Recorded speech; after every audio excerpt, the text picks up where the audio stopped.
50,000 বছর আগে আমাদের তকদির লিখে রেখেছে কে? এই তাকদিরের কোনো চেঞ্জ নাই।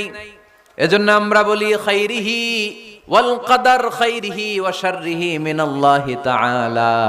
এই তাকদিরের ভালো হোক চাই মন্দ হোক সব লিখে রেখেছে কে?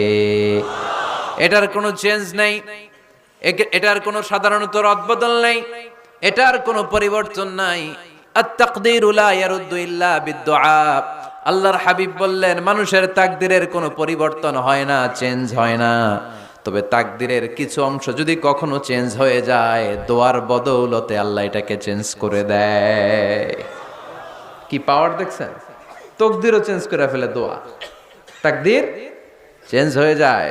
আমরা প্রায় শুনি মুমূর্ষু রোগী, ক্যান্সারে আক্রান্ত, বাংলাদেশের সবচেয়ে বড় ডাক্তার ঘোষণা দিছে বাঁচবে না, বেশি বাঁচলে 3 মাস। কয় মাস?